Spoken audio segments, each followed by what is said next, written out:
Yo, what's going on, guys? It's Dragonite2427 here, and today, truth be told, I wasn't gonna make a video about this, but I was told by the FTC not to get involved as the situation was taken care of until it wasn't. So here I am.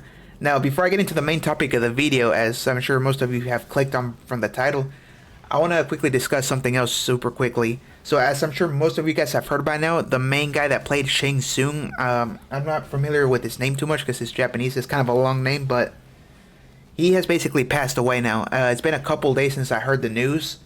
Literally the same day as the whole Coach Kazama situation was going down, but yeah, it's kind of sad. I'm gonna admit to you guys, I didn't grow up watching the original two Mortal Kombat movies, but as I got into the franchise, I also kind of went back and rewatched those movies that people were saying were good. Well, the first one to be exact. I did watch the second one, and even though the second one wasn't as good as the first one, I really appreciate the character and the atmosphere of the first movie. Especially Shang Tsung. The guy that played him did a magnificent job of basically bringing that character to life.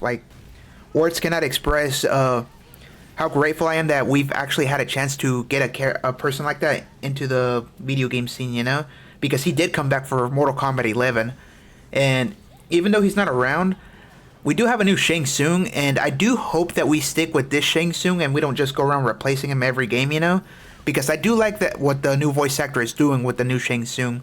So even though he's not around anymore, I am pretty optimistic about the character, and I hope that he does stay true to the character. But yeah, just wanted to make a quick disclaimer about this, since I know most people were asking me if I was going to talk about it, since Shang Tsung is my favorite character in Mortal Kombat, and that's what I had to say. So on to the main topic. So about 2 weeks ago, I made a video on Slasher where he was basically stealing content from Even Bad Wolves Gaming, and she filed a copyright strike against him. And in that situation, she was totally in the right because he was stealing her content.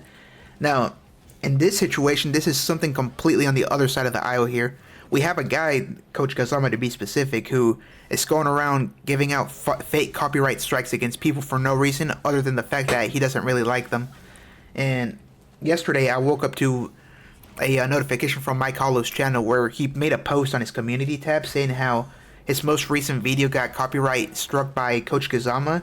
And I was actually kind of surprised over this because I was under the impression that the matter had been resolved and that they were on good terms now, but I guess I was wrong, because where it all really started was way back 2 weeks ago. I think that's when it was. Coach Kazama made a video basically making fun of Nova, who is another YouTuber, and basically making fun of how he was giving tips to players and whatnot. And for some of you guys who don't know who Coach Kazama is, he's somebody that charges money for him to coach you on Tekken 8. He's an Asuka main. That's what he does. The issue here is that whenever he made that video on Nova exposed him. He made a new video, and it was basically exposing everything that this guy was doing. And there was a lot in that video to cover, but I'm basically just gonna summarize what was going on.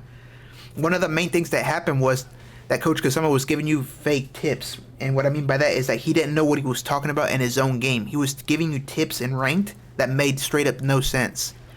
The second more important thing that he was basically arguing about was how Coach Kazama claims he's a pro player. He's been to high profile tournaments, and whenever people have been asking Coach Kazama for days now, what tournaments have you been to, he's basically has said, trust me bro. That's basically what he has said. He refuses to elaborate. He claims that he is a pro player but won't go into specifics, so now people are calling him a fraud. So back to the Mike Hollow situation.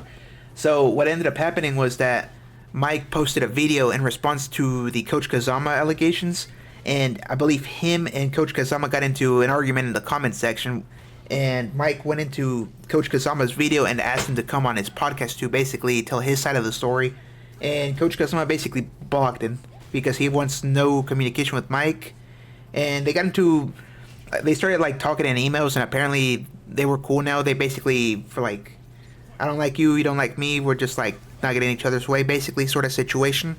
And that's where it was. Well, yesterday, I guess Coach Kazama didn't like the thumbnail that Mike put up, and that's why he struck him down.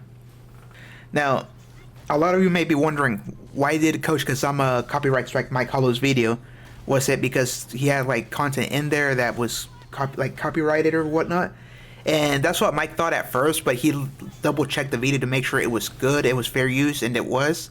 And then he checked back on the email to see what the reason was, and I kid you not, it was the thumbnail. Coach Kazama struck down the video over a thumbnail, which, by the way, Coach Kazama doesn't even own. Mike Hollow made that thumbnail, but he copyright struck it because it had Coach Kazama's face in it. That is the reason why. So, I don't think I need to explain to you guys what the problem here is. And I'll be honest, this is like a really, really petty move by Coach Kazama, and he's really playing with fire because if the FGC didn't hate him already, because the FGC most certainly hates him after the whole allegations went out, now they definitely hate him even more because I don't know if you guys are aware of how the YouTube content creation scene works, but sending out a copyright strike against somebody is like a last resort sort of situation, kind of like what the Even Bad Wolves gaming situation, where Ink Slasher was just basically ignoring and deflecting, and she had no choice but to copyright strike him. Over here, there was no communication between him, Mike Hollow, and the other people, because there were other people who got copyright struck too, and I'm gonna get into them too. But there was no communication with those guys. He just straight up sent a copyright strike in order to silence the critique. And like I said, when it comes to sending out fake copyright strikes, Coach Kazama is playing with fire because when it comes to the FGC and YouTube at large, people really, really do not like people that do that sort of stuff, and they see it as a bitch-made move. And they will really unite against them to keep him out of YouTube and the FGC. I mean, before this situation was even going on, there were already talks of having him banned in certain events. And now with this situation, he's only really digging a deeper hole for himself now. And I don't know if Mike or Joe Budden is going to try to have him on a stream or anything like that to explain himself. I'm assuming that Mike, being the person he is, he's probably going to try to, like, come to an agreement with him. I know Joe Budden ain't. He said he's going to, like, fight it all the way if he needs to. So if he feels the need to do that, I 100% support Joe Budden because the situation is absolutely insane and it's just really, really petty from Coach Kazama's side. Because in reality, there's no reason why he should have copyright struck either of those two guys or the other people that he copyright struck. Because as of right now, I think there have been reports of up to 5 different content creators, not including Mike or Joe Budden, that have been copyright struck by Coach Kazama. And if those people want to come out and like say who they are, I mean, they're more than welcome to, and I'll try to like give them a shout out if I can. Because even though my platform isn't that big, I know that my platform is decently sized for a fighting game channel, you know? So I'm going to try to do what I can to help out anybody that's been a victim of this. And yeah, I'm going to try to like have a clip of Mike Hollow's video that explains his situation better than I can. And with that out of the way, it sucks that this is the situation that we're in, especially like weeks right before Christmas, you know? And it is especially really scummy that Coach Kazama did this literally weeks before Christmas because this is more so the weeks where the employees at YouTube go on vacation, you know? So if a copyright strike happens and somebody tries to dispute it like Mike does, right? It could take a long time before that situation gets resolved because the employees are going to be on break and the only people he's going to have to talk with are bots. So that's going to suck. And yeah, hopefully all those people get their situation resolved. And yeah, Coach Kazama is definitely playing with some fire here. I'll catch you guys next time. Peace. Now, I don't know about you guys. You know me by Mike Hollow, but some of my closest friends know me by another name, which is Mike Petty.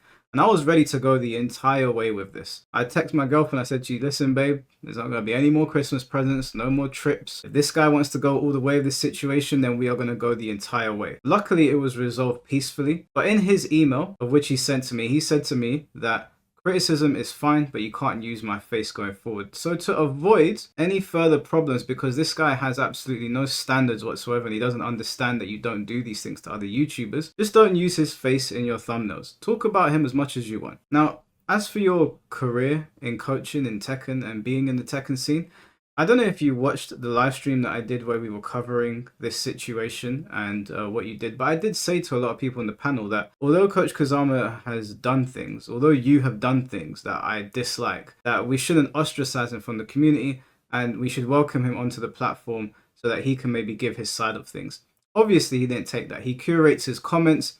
He lives in an echo chamber. He's not interested with actually engaging with people in a live debate format. He wants to protect the following that he's got, and he doesn't want the image of his coaching to be destroyed. And that would have all been fine. But doing this I do have to let you know that this never ends well for YouTubers. It never ends well for their channels. You could have actually just reached out to me and you could have just said to me, hey, you know, I don't really like the criticisms that you made of me in the video, but it is what it is. But could you remove my face from the thumbnail? Because it's not the first time that somebody's asked me to do that and I've done it. I have people come into my live streams who don't want to turn their cams on. And I have pictures of them. And I'll say to them, hey, I want to use your picture for the thumbnail so people know who I'm talking to. Some say yes, and some say no. And some of the people that have said no are people that I don't get on with, that have come onto the podcast to have a conversation with me. If they say they don't want me to use it, then it's fine, I won't use it. But instead, you tried to ruin everything that I'd worked towards. And again, it's not about money. It's about the fact that this is time and effort that people put in to build communities and to build relationships. And you tried to ruin it. And you didn't try to ruin it by criticizing me. You didn't try to ruin it by blowing me up or showing everybody why I'm a fraud. You tried to ruin it by running to mummy and daddy and saying, Mummy, Daddy, he's got my face on the thumbnail. You're a grown man. I hate to talk to a grown man like this, but you should be ashamed of yourself. Now, the strike is gone from my channel, and I appreciate how quickly you were able to do that. But I still don't appreciate what you have done to the other creators in this space. It doesn't matter how much I might dislike or even hate another YouTuber. Striking their channel is the cardinal sin on this app. It's the one thing that everybody agrees on. We just don't go down that road. And just to be clear, Coach Kazama, if I did pursue this, and if any of these other YouTubers did pursue it, it would be long, it would be drawn out, it would cost everyone money and time, it would hurt everyone's channels. But you would lose that.